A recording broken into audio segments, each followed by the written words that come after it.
Hi students, welcome back to my channel MD happy. Radhe Radhe. Karnataka ಸರ್ಕಾರ ಶಾಲಾ ಶಿಕ್ಷಣ ಇಲಾಖೆ ಪದವಿ ಪೂರ್ವ ಪಾಠ ಆಧಾರಿತ ಮೌಲ್ಯಾಂಕನ LBA ಮಾದರಿ ಪ್ರಶ್ನೆ ಪತ್ರಿಕೆ ಘಟಕ ಪರೀಕ್ಷೆ 5 ದ್ವಿತೀಯ PUC ವಿದ್ಯಾರ್ಥಿಗಳೇ, ನಿಮಗೆ ಭಾರತ ಇತಿಹಾಸ ಈ ಒಂದು ಭಾಗದ ಮೇಲೆ ನಿಮಗೆ ಅಧ್ಯಾಯ ಮೊಘಲರು, ಮರಾಠರ ಏಳಿಗೆ, ವಿಜಯನಗರ ಸಾಮ್ರಾಜ್ಯ ಅನ್ನುವಂಥ 3 ಅಧ್ಯಾಯಗಳನ್ನು ತೆಗೆದುಕೊಂಡು ಘಟಕ ಪರೀಕ್ಷೆ 5 ಇಡಲಾಗಿದೆ. ಈ ಘಟಕ ಪರೀಕ್ಷೆ ನಿಮಗೆ ಮಿಡ್ ಟರ್ಮ್ ಒಂದು ಕೊನೆಯ ಒಂದು ಘಟಕ ಪರೀಕ್ಷೆ ಆಗಿರೋದ್ರಿಂದ ದಯವಿಟ್ಟು ಈ ಪ್ರಶ್ನೆ ಪತ್ರಿಕೆಯನ್ನು ಗಮನಿಸ್ತಾ ಹೋಗಿ ಅಂತ ಹೇಳ್ತೀನಿ. ಅದರ ಜೊತೆಗೆ ಇನ್ನೂ ಯಾರು ನಮ್ಮ ಚಾನಲ್ ಸಬ್ಸ್ಕ್ರೈಬ್ ಆಗಿಲ್ಲ, ದಯವಿಟ್ಟು ನಮ್ಮ ಚಾನಲ್ ಸಬ್ಸ್ಕ್ರೈಬ್ ಮಾಡ್ಕೊಳ್ಳಿ. ಮತ್ತು ಇನ್ನು ಮುಂದೆ ಮಾಡುವಂಥ ವಿಡಿಯೋಗಳು ನಿಮಗೆ LBA 5ಕ್ಕೆ ಸಂಬಂಧಪಟ್ಟಂತೆ ಎಲ್ಲ ವಿಷಯಗಳ ಒಂದು ಘಟಕ 5 ಮತ್ತು 4 ಈ ಉಳಿದ ವಿಷಯಗಳನ್ನು ತೆಗೆದುಕೊಂಡು ಬರ್ತೀನಿ. ಸೊ ಈಗ ನೇರವಾಗಿ ಇತಿಹಾಸದ ಒಂದು ಪ್ರಶ್ನೆ ಪತ್ರಿಕೆ ಕಡೆ ಬರೋಣ. ಇಲ್ಲಿ ನಿಮಗೆ ಕಂಪ್ಲೀಟ್ ಆಗಿರುವಂಥ ಉತ್ತರಗಳನ್ನು ಕೊಟ್ಟಿದ್ದೀನಿ, ದಯವಿಟ್ಟು ವಿಡಿಯೋವನ್ನು ಕೊನೆ ತನಕ ನೋಡಿ. ಹೌದಾ? ಹಾಗಾಗಿ ಯಾವುದೇ ನೀವು ವಿಡಿಯೋ ಅಥವಾ ಮಾಹಿತಿಯನ್ನು ತಪ್ಪಿಸ್ಕೊಂಡ್ರೆ ನಾಳೆ ನಿಮಗೆ ಆ ಪ್ರಶ್ನೆ ಅನುಕೂಲ ಆಗೋದಿಲ್ಲ ಅಂತ ಹೇಳ್ತೀನಿ. ಬನ್ನಿ, ಬಂದೋಬಸ್ತ್ ಪದ್ಧತಿಯನ್ನು ಜಾರಿಗೊಳಿಸಿದವರು ಯಾರು ಅಂಥೇಳಿ ಒಂದು ಪ್ರಶ್ನೆಯನ್ನು ಇಲ್ಲಿ ಕೇಳಿದ್ದಾರೆ.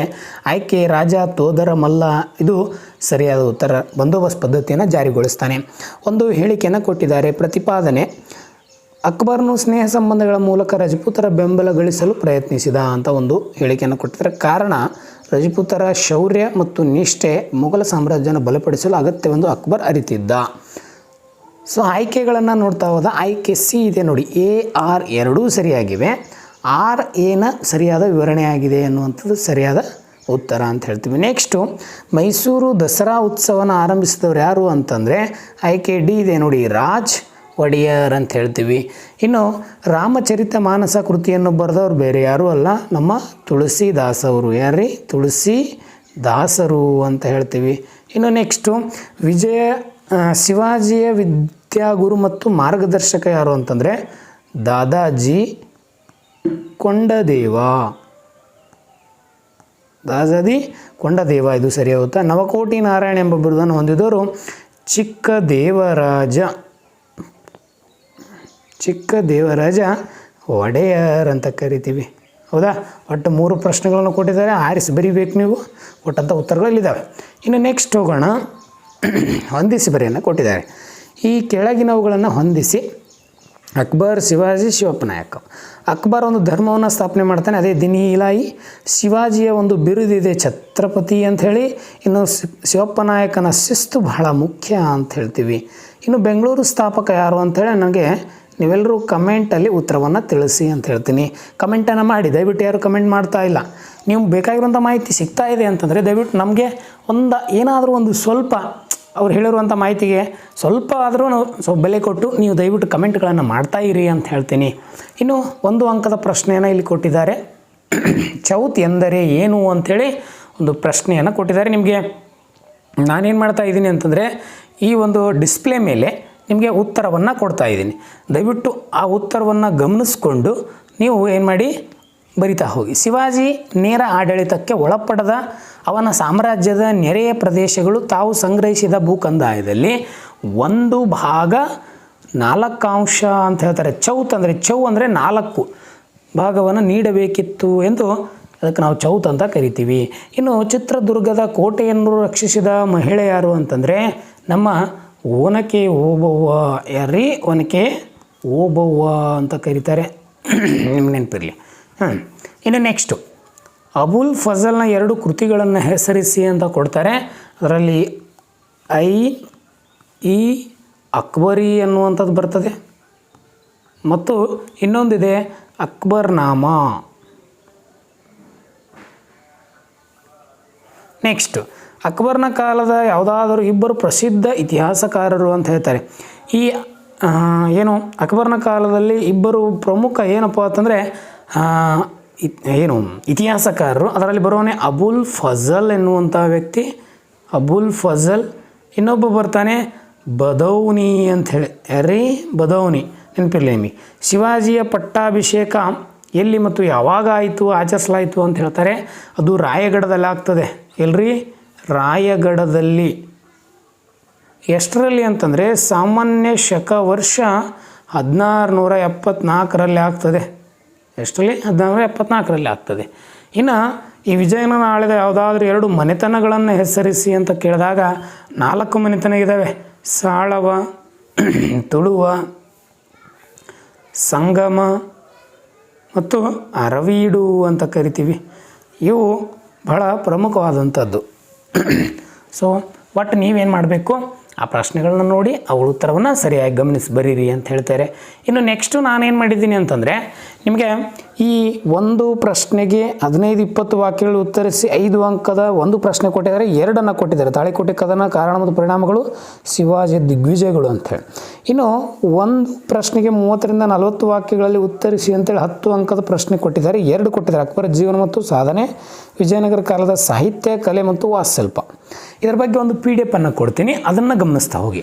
ಈ 4 ಪ್ರಶ್ನೆಗಳಿಗೆ ಉತ್ತರವನ್ನು ಒಂದು PDF ಮಾಡಿ ನಿಮಗೆ ಕೊಡ್ತಾ ಇದ್ದೀನಿ ನೋಡಿ. ನೀವೆಲ್ಲರೂ ಡಿಸ್ಪ್ಲೇಯನ್ನು ಗಮನಿಸ್ತಾ ಹೋಗಿ. ಇಲ್ಲಿ ಶಿವಾಜಿಯ ದಿಗ್ವಿಜಯಗಳಂತ ಇದ್ದಾವೆ ನೋಡಿ. ಮಾವಳಿಗಳ ಸಹಾಯದಿಂದ ಶಿವಾಜಿ ತನ್ನ 20ನೇ ವಯಸ್ಸಿನಲ್ಲಿ ತೋರಣ ಕೋಟೆಯನ್ನು ವಶಪಡಿಸಿಕೊಳ್ತಾನೆ ಫಸ್ಟು. ತದನಂತರ ಶಿವಾಜಿ ಏನು ಮಾಡ್ತಾನೆ, ಚಿಕಾನ್, ಕೊಂಡನ್, ಸಿಂಹಗಡ, ಪುರಂದರ ಕೋಟೆಗಳನ್ನು ಬಿಜಾಪುರ ಸುಲ್ತಾನ ವಶಪಡಿಸಿಕೊಂಡು ಶಿವಾಜಿ ಮತ್ತು ಅಫ್ಜಲ್ ಖಾನ್ ಎನ್ನುವಂಥ ಯುದ್ಧ ನಡೀತದೆ. ನೆನಪಿರಲಿ ನಿಮಗೆ. ಅಫ್ಜಲ್ ಖಾನ್ ತನ್ನ ಚತುರತೆಯಿಂದ ವ್ಯಾಘ್ರನಕ ಎಂಬ ಆಯುಧದಿಂದ ಅವನನ್ನು ಕೊಲ್ತಾನೆ. ಇನ್ನು ಶಿವಾಜಿ ಮತ್ತು ಔರಂಗಜೇಬನ ನಡುವೆ ಯುದ್ಧ ನಡೀತದೆ. ಶಿವಾಜಿ ಔರಂಗಜೇಬನ ಅನೇಕ ಪ್ರದೇಶಗಳು ಮತ್ತು ಕೋಟೆಗಳನ್ನು ವಶಪಡಿಸಿಕೊಂಡು ಆಗ ಔರಂಗಜೇಬನ ಶಾಹಿಸ್ತ ಖಾನ್ ಎಂಬ ಸೈನ್ಯಾಧಿಕಾರಿಯನ್ನು ಕಳಿಸಿ ತನ್ನ ಕೈ ಬೆರಳುಗಳನ್ನು ಕಳೆದುಕೊಳ್ಳಲು ಪಲಾಯನ ಮಾಡಿದಾನೆ ಅಂಥೇಳಿ ಈ ರೀತಿ ಉತ್ತರವನ್ನು ಬಿಡ್ತೀವಿ. ನೆಕ್ಸ್ಟು ಶಿವಾಜಿ ಸೂರತ್ ಮೇಲೆ ದಾಳಿ ಯಾವ ರೀತಿ ಮಾಡ್ತಾನೆ, 1664ರಲ್ಲಿ ದಾಳಿ ಮಾಡಿ ಒಂದು ಕೋಟೆ ಹಣವನ್ನು ಸಂಗ್ರಹಿಸಿದನು. ಶಿವಾಜಿ ಮತ್ತು ರಾಜ ಸಿಂಗ ಇವರಿಬ್ಬರ ನಡುವೆ ಜಗಳ ನಡೀತದೆ.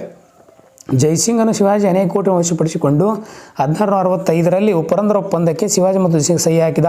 ಈ ಪುರಂದರ ಒಪ್ಪಂದ ಬಹಳ ಇಂಪಾರ್ಟೆಂಟು, ನಿಮಗೊಂದು ಪ್ರಶ್ನೆ ಕೇಳ್ತಿರ್ತಾನೆ. ಒಪ್ಪಂದಕ್ಕೆ 12 ಕೋಟೆಗಳನ್ನು ತಾನು ಉಳಿಸಿಕೊಂಡು 23 ಕೋಟೆಗಳನ್ನು ಮೊಘಲರಿಗೆ ನೀಡಿದನು. ಜೈಸಿಂಗನ ಒತ್ತಾಯದ ಮೇಲೆ ಶಿವಾಜಿ ಆಗ್ರಾ ನಗರದಲ್ಲಿ ಔರಂಗಜೇಬನಿಗೆ ಭೇಟಿ ಮಾಡಿದನು. ಆಗ ಔರಂಗಜೇಬ ಶಿವಾಜಿಯನ್ನು ಅವಮಾನಗೊಳಿಸಿ ಸೆರೆಮನೆಯಿಟ್ಟನು. ಅಲ್ಲಿಂದ ತಪ್ಪಿಸಿಕೊಂಡು ತನ್ನ ರಾಜನಿಗೆ ಸೇರಿ ತನ್ನೆಲ್ಲ ಕೋಟೆಗಳನ್ನು ಪುನಃ ಓಡಿಸಿಕೊಂಡು 1674ರಲ್ಲಿ ರಾಯಗಢದಲ್ಲಿ ಪಟ್ಟಾಭಿಷೇಕ ಮಾಡಿಕೊಂಡು ಛತ್ರಪತಿ ಎಂಬ ಬಿರುದನ್ನು ಹೊಂದಿದನು ಅಂತೇಳಿ ನೀವು 5 ಅಂಕಕ್ಕೆ ಇದನ್ನು ಬರಿತಾ ಹೋಗಿ. ಸೊ ಈ ರೀತಿ ನೀವು ಬರಿಬೋದು. ಇನ್ನು ನೆಕ್ಸ್ಟ್ ಮುಂದಿನ ಪ್ರಶ್ನೆ, ಆ 4ರಲ್ಲಿ ಇನ್ನೊಂದು ಬರ್ತದೆ, ಯಾವುದು ತಾಳಿಕೋಟೆ ಕದನ ಮತ್ತು ಆ ಕದನದ ಕಾರಣ ಮತ್ತು ಪರಿಣಾಮ ನೋಡೋಣ. ತಾಳಿಕೋಟೆ ಕದನ ಸಾಮಾನ್ಯ ಶಕ 1565ರಲ್ಲಿ ನಡೀತದೆ, ಇಂಪಾರ್ಟೆಂಟ್ ಡೇಟು. ಈ ವಿಜಯನಗರ ಸಾಮ್ರಾಜ್ಯದ ಕಾಲದಲ್ಲಿ ಒಂದು ನಿರ್ಣಾಯಕ ಕದನವಾಗಿತ್ತು. ಇದು ತಾಳಿಕೋಟೆ ಸಮೀಪ ರಕ್ಕಸ ತಂಗಡಿಗೆ ಎಂಬ 2 ಗ್ರಾಮಗಳಲ್ಲಿ ನಡೀತದೆ, ನೆನಪಿರಲಿ ನಿಮಗೆ. ಮಧ್ಯ ನಡೆದರಿಂದ ಈ ಕದನ ತಾಳಿಕೋಟೆ ಅಥವಾ ರಕ್ಕಸ ತಂಗಡಿನೇ ಅಂತ ಕರೀತಾರೆ. ಇಲ್ಲಿ ಕೆಲವು ವಿದ್ವಾಂಸರು ಕೃಷ್ಣ ಬನಹಟ್ಟಿ ಕದನವೆಂದು ಸಹ ಕರೆದಿದ್ದಾರೆ. ತಾಳಿಕೋಟೆ ಯುದ್ಧ ವಿಜಯನ ಹಳೆಯ ರಾಮರಾಯ ಮತ್ತು ಶಾಹಿ ಸುಲ್ತಾನ್ ನಡುವೆ ನಡೀತದೆ. ಯಾರ್ಯಾರ ನಡುವೆ ನಡೀತಾ ಅನ್ನೋದೊಂದು ಸಹ ಇಂಪಾರ್ಟೆಂಟು, ಅದನ್ನು ನೆನಪಿಟ್ಕೊಳ್ಳಿ. ಯುದ್ಧಕ್ಕೆ ಕಾರಣ ಅಂತಂದರೆ ಒಂದನೇದು ಕೃಷ್ಣ ತುಂಗಭದ್ರಾ ನದಿಯ ನಡುವಿನ ದೋಹ ಪ್ರದೇಶ. ಈ ಕೃಷ್ಣ ಮತ್ತು ತುಂಗಭದ್ರಾ ನಡುವಿನ ದೋಹ ಪ್ರದೇಶ ಭಾಳ ಇಂಪಾರ್ಟೆಂಟ್ ಆಗಿತ್ತು. ಧಾರ್ಮಿಕ ಮತ್ತು ಸಾಂಸ್ಕೃತಿಕ ಭಿನ್ನತೆ ವಿಚಿತ್ರ ಆಗಿತ್ತು. ಮೊಘಲರ ಸಂಸ್ಕೃತಿ ಬೇರೆ, ವಿಜಯನಗರ ಸಂಸ್ಕೃತಿ ಬೇರೆ. ಇನ್ನು ಹಳೆಯ ರಾಮರಾಯ ಒಡೆದು ಆಳುವ ನೀತಿಯನ್ನು ಹೊಂದಿದ್ದ, ಅದು ಮುಳುವಾಯಿತು. ಶಾಹಿ ಸುಲ್ತಾನರು ತಮ್ಮ ವೈಮನಸ್ಸನ್ನು ಮರೆತು ಒಂದಾಗಿ ಬೌದ್ಧ ಸೇನೆ ಒಕ್ಕೂಟ ರಚನೆ ಮಾಡಿ, ಇನ್ನು ತಕ್ಷಕಣಕಾರದ ಅಂತಂದರೆ ಹಳೆಯ ರಾಮರಾಯ ರಾಯಚೂರು ಕೋಟೆಯನ್ನು ವಿಜಾಪುರ ಅದೃಶ್ಯ ಹಿಂತಿರುಗಿಸಲು ನಿರಾಕರಿಸಿದ ಎನ್ನುವಂಥದ್ದು ಭಾಳ ಇಂಪಾರ್ಟೆಂಟು ಅಂತ ಹೇಳ್ತೀವಿ. ನೆಕ್ಸ್ಟು ಪರಿಣಾಮ ಅಂತಂದರೆ ವಿಜಯನಗರ ಸಾಮಾನ್ಯ ಅವನತಿ ಆಯಿತು. ಪೋರ್ಚುಗೀಸರಿಗೆ ವ್ಯಾಪಾರ ಹಿನ್ನಡೆ ಆಯಿತು. ಶೃಂಗೇರಿ, ತಿರುಪತಿ, ಕಾಳಹಸ್ತ್ರಿ, ಸಿರಿಸೈಲ ಧಾರ್ಮಿಕತೆ ನಿಂತು ಹೋಯಿತು. ಅರವೀಡು ಮನೆತನವು ದಕ್ಷಿಣ ಭಾರತದ ಮೇಲೆ ನಿಯಂತ್ರಣ ಸಾಧಿಸಲು ಅಸಮರ್ಥರಾಯಿತು. ವಿಜಯನಗರ ಸಾಮ್ರಾಜ್ಯದ ವಿಘಟನೆಯಿಂದ ಸಾಮಂತರಿಗೆ ನಾಯಕರು ಪಾಳೆಗಾರರು ಸ್ವತಂತ್ರ ಆದರು ಅಂತೇಳಿ ಈ ರೀತಿ ಉತ್ತರವನ್ನು ಬರ್ಕೊತ ಹೋಗಿ. ಇನ್ನು ಅಕ್ಬರನ ಜೀವನ ಮತ್ತು ಸಾಧನೆ ಒಂದು ಪ್ರಶ್ನೆ ಕೇಳಿದ್ದಾರೆ. ಅಕ್ಬರ್ 1542ರಲ್ಲಿ ಅಮರ ಕೋಟೆಯಲ್ಲಿ ಜನಿಸ್ತಾನೆ. ಹುಮಾಯೂನ್ ಮತ್ತು ಹಮೀದಾ ಬಾನು ಬೇಗಂ ಇವರ ತಂದೆ ತಾಯಿಗಳು. ಇನ್ನು ಸೈನಿಕ ಸಾಧನೆ ಉತ್ತರ ಭಾರತ ದಿಗ್ವಿಜಯ ಸಾಧಿಸ್ತಾನೆ. 2ನೇ ಪಾಣಿಪತ್ ಯುದ್ಧನ ಕದನ ಆಗ್ತದೆ. ಹೇಮು ವಿರುದ್ಧ ವಿಜಯ ಆಯ್ದನು ಮತ್ತು ಗೊಂಡವಾನ ರಾಣಿ ದುರ್ಗಾವತಿಯನ್ನು ವಶಪಡಿಸಿಕೊಂಡು ಗುಜರಾತನನ್ನು ವಶಪಡಿಸಿಕೊಂಡು ಬಂಗಾಳದ ಓರಿಸಿಪಡಿಸಿಕೊಂಡು ಕಾಬೂಲ್ ಮತ್ತು ಕಾಶ್ಮೀರ ಭಾಗಗಳನ್ನು ಸಾಮ್ರಾಜ್ಯಕ್ಕೆ ಸೇರಿಸ್ತಾನೆ ಅಂತ ಹೇಳ್ತಾರೆ.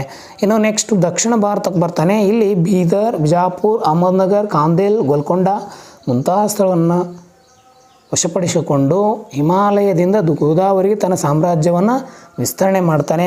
ರಜಪೂತರ ನೀತಿ, ಅಕ್ಬರ್ ರಜಪೂತನ ವಿಶ್ವಾಸ ಮತ್ತು ಸ್ನೇಹ ವೈವಿಧ್ಯಕ ಸಂಬಂಧಗಳನ್ನು ಬೆಳೆಸಿದನು. ಅನೇಕ ರಜಪೂತರನ್ನು ಮನ್ಸಬ್ದಾರಿ ನೇಮಿಸುತ್ತಾನೆ. ಜೈಪುರದ ಬಿಹಾರದ ಮಲ್ಲನ ಮಗಳಾದ ಜೋಧಾಬಾಯಿಯನ್ನು ವಿವಾಹವಾಗ್ತಾನೆ. ಅಕ್ಬರ್ ವಿಲಾಯದ ಉದಯ್ ಸಿಂಗನನ್ನು ಸೋಲಿಸಿ ರಾಜಧಾನಿ ಚಿತ್ತೂರನ್ನು ವಶಪಡಿಸಿಕೊಂಡು ಸಾಮಾನ್ಯ ಶಕ 1576ರಲ್ಲಿ ಹಲ್ದಿಘಾಟ್ ಮೊಘಲರು ಮತ್ತು ರಜಪೂತರ ನಡುವೆ ನಡೀತಿದ್ದ ರಾಜ ತೋದರ್ಮಲ್ಲ, ರಾಜ ಮಾನಸಿಂಗ್, ರಾಜ ಭಗವಾನ್ ದಾಸ್ ಮುಂತಾದ ರಜಪೂತರ ಆಡಳಿತವನ್ನು ನೇಮಿಸಿಕೊಂಡರು ಅಂತ ಹೇಳ್ತಾರೆ.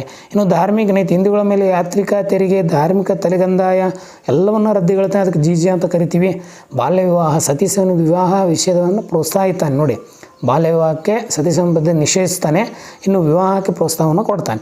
ದಿನ್ ಇ ಇಲಾಹಿ ಸಾಮಾನ್ಯ ಶಕ 1581-82ರಲ್ಲಿ ಹೊಸ ಧರ್ಮವನ್ನು ಸ್ಥಾಪನೆ ಮಾಡಿ ಇಬಾದತ್ ಖಾನವನ್ನು ಅಕ್ಬರ್ ಫತೇಪುರ್ ಸಿಕ್ರಿಯಲ್ಲಿ ಸ್ಥಾಪನೆ ಮಾಡ್ತಾನೆ. 1582 ಸ್ಥಾಪಿಸಿದ. ಎಲ್ಲ ಧರ್ಮದ ನಾಯಕರು ಇಲ್ಲಿ ಸಭೆ ಸೇರಿ ಧಾರ್ಮಿಕ ಚರ್ಚೆಗಳನ್ನು ಮಾಡ್ಬೋದಾಗಿತ್ತು ಅಂತ ಹೇಳ್ತಾನೆ. ಇನ್ನು ನೆಕ್ಸ್ಟ್ ಕೊನೆಯದು ಬರ್ತೀನಿ. ವಿಜಯನಗರ ಸಾಮ್ರಾಜ್ಯದ ಕಾಲದ ಧರ್ಮ, ಸಾಹಿತ್ಯ, ಕಲೆ ಮತ್ತು ವಾಸ್ತುಶಿಲ್ಪ ಹೇಗಿತ್ತು ಅಂತೇಳಿ. ಧರ್ಮ, ವಿಜಯನಗರ ಸರ್ ಹಿಂದೂ ಧರ್ಮಿಗಳಾಗಿದ್ದರು. ಏನಾಗಿದ್ದರು? ಹಿಂದೂ ಧರ್ಮ, ಧಾರ್ಮಿಕ ಸಹಿಷ್ಣುಗಳಾಗಿದ್ದರು. ಧರ್ಮವನ್ನು ರಕ್ಷಿಸುವ ರಾಜ್ಯ ಕರ್ತವ್ಯ ಆಗಿತ್ತು. ಇಮ್ಮಡಿ ದೇವರಾಯ ಕಾಲದಲ್ಲಿ ಮುಸ್ಲಿಮರು ವಿಜಯನಗರ ಸೈನ್ಯಕ್ಕೆ ಸೇರಿದರು. ಶೈವ ಧರ್ಮಕ್ಕೆ ಪ್ರೋತ್ಸಾಹ ಕೊಟ್ಟಿದ್ದರು. ವೈಷ್ಣವ ಧರ್ಮಕ್ಕೆ ಮಹತ್ವವನ್ನು ಕೊಟ್ಟಿದ್ದರು.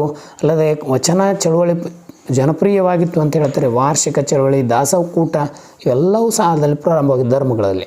ಇನ್ನು ಈ ಒಂದು ಶೃಂಗೇರಿ, ಶ್ರವಣಬೆಳಗೊಳ, ಶ್ರೀಶೈಲ, ಕಾಳಹಸ್ತಿ, ಅಂಬೋಲಿ, ಮಧುರೈ, ಶ್ರೀರಂಗಂ ಇಂಥರಲ್ಲಿ ಧಾರ್ಮಿಕ ಕೇಂದ್ರಗಳನ್ನು ಸ್ಥಾಪಿಸಿ ದೇವಾಲಯಗಳು, ಮಠಗಳು, ಕಾಲದ ಪ್ರಮುಖ ಧಾರ್ಮಿಕ ಸಂಸ್ಥೆಗಳು ಇವೆಲ್ಲವನ್ನು ಅಲ್ಲಿ, ಜೊತೆಗೆ ದೀಪಾವಳಿ, ಮಹಾನವಮಿ, ಹೋಳಿ ಮುಂತಾದ ಕಾಲ ಧಾರ್ಮಿಕ ಹಬ್ಬಗಳನ್ನು ಆಚರಣೆ ಮಾಡ್ತಾಯಿದ್ರು.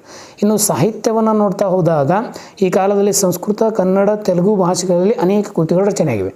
ಇಲ್ಲಿ ನೋಡಿ, ಸಂಸ್ಕೃತದಲ್ಲಿ ಗಂಗಾದೇವಿಯ ಮಧುರಾ ವಿಜಯಂ, ಕೃಷ್ಣದೇವರಾಯನ ಜಾಂಬವತಿ ಕಲ್ಯಾಣ ಮತ್ತು ಉಷಾ ಪರಿಣಾಮ. ಕನ್ನಡದಲ್ಲಿ ತೋಂಟದ ಸಿದ್ಧಲಿಂಗೇಶ್ವರ ವಚನಗಳು ನೆನಪಿರಲಿ. ಇನ್ನು ನಂಜುಂಡ ಕವಿ ಕುಮಾರತನ ಕಥೆ, ಕುಮಾರವ್ಯಾಸನ ಗದುಗಿನ ಭಾರತ, ರತ್ನಾಕರ ವರ್ಣಿಯ ಭರತೇಶ ವೈಭವ, ಚಾಮರಸನ ಪ್ರಭುಲಿಂಗ ಲೀಲೆ, ಕನಕದಾಸನ ಮೂವತ್ತರಂಗಿಣಿ, ನಳಚರಿತೆ, ಪುರಂದರದಾಸರ ಕೀರ್ತನೆಗಳು, ನರಹರಿಯ ತೊರವಿ ರಾಮಾಯಣ, ತೆಲುಗುವಲ್ಲಿ ಶ್ರೀನಾಥ, ಕಾಶಿಕದಂ, ಕೃಷ್ಣದೇವರನ ಆಮುಕ್ತ ಮೌಲ್ಯದ, ಅಲ್ಲವಸಾನಿ ಪೆದ್ದಣದ ಮನುಚರಿತಂ, ವೇಮನ ಪದ್ಯಗಳು ಇವೆಲ್ಲವೂ ಇಂಪಾರ್ಟೆಂಟು. ಇನ್ನು ಕಲೆ ಮತ್ತು ವಾಸ್ತುಶಿಲ್ಪದಲ್ಲಿ ಹಂಪಿ ಪ್ರಸಿದ್ಧ ಕಲೆ ವಾಸ್ತುಶಿಲ್ಪ ಕೇಂದ್ರ. ಇಲ್ಲಿ ವಿಜಯನಗರ ಶೈಲಿ ಎಂಬುದು ಕರೆಪಟ್ಟಿದೆ. ಗರ್ಭಗೃಹ, ಸುಖನಾಸಿ, ಮಹಾಮಂಟಪ ಇವೆಲ್ಲವೂ ಲಕ್ಷಣಗಳು, ಶೈಲಿ ಲಕ್ಷಣಗೊಳಗೊಂಡಿದ್ದವು. ಅಲ್ಲದೆ ಕಂಬಗಳು, ಬಹುಕೋನಗಳು, ಸಂಗೀತ ಮಂಟಪ ನಿರ್ಮಾಣ, ರಾಜಗೋಪುರ, ಕಲ್ಯಾಣ ಎಲ್ಲವನ್ನೂ ನಿರ್ಮಿಸ್ತಾ ಇದ್ದರು. ಈ ಕಾಲ ದೇವಾಲಯಗಳೆಂದರೆ ವಿರೂಪಾಕ್ಷ ದೇವಾಲಯ, ವಿಠ್ಠಲ ಸ್ವಾಮಿ ದೇವಾಲಯ, ಕೃಷ್ಣಸ್ವಾಮಿ ದೇವಾಲಯ, ಹಜರಾ ಸ್ವಾಮಿ ಮಂದಿರ ಮತ್ತು ಕಲ್ಲಿನ ರಥ, ಉಗ್ರ ನರಸಿಂಹ, ಸಾಸು ಕಾಳುವೆ ಗಣಪತಿ ಎಲ್ಲವೂ ಕಮಲ ಮಹಲ್, ಇಂಡೋ ಇಸ್ಲಾಂ ಶೈಲಿಯ ಕಟ್ಟಡಗಳು ಇದ್ದವು. ಶೃಂಗೇರಿ ವಿದ್ಯಾಶಂಕರ ಪೀಠ, ಲೇಪಾಕ್ಷಿ, ವೀರಭದ್ರ, ಚಿದಂಬರಂ, ಶಿವ, ಮಥುರನ ಮೀನಾಕ್ಷಿ ಅಂಥೇಳಿ ಸಾಕಷ್ಟು ದೇವಾಲಯಗಳನ್ನು ಇಲ್ಲಿ ಕಾಣ್ತೀವಿ. ಸೊ ಆತ್ಮೀಯ ದ್ವಿತೀಯ PUC ವಿದ್ಯಾರ್ಥಿಗಳೇ, ಈ ಒಂದು ಪ್ರಶ್ನೆ ಪತ್ರಿಕೆ ನಿಮ್ಗೆ ಹೇಗೆ ಅನಿಸ್ತು ಮತ್ತು ಎಷ್ಟು ಉಪಯುಕ್ತವಾಯಿತು ಅಂಥೇಳಿ ನನಗೆ ಕಮೆಂಟ್ ಮೂಲಕ ತಿಳಿಸಿ ಅಂತ ಹೇಳ್ತಾ ವಿಡಿಯೋನ ಇಲ್ಲೇ ಕೊನೆಗೊಳಿಸ್ತೀನಿ. ಸೊ ಎಲ್ರಿಗೂ ಧನ್ಯವಾದಗಳು. ರಾಧೇ ರಾಧೇಯ.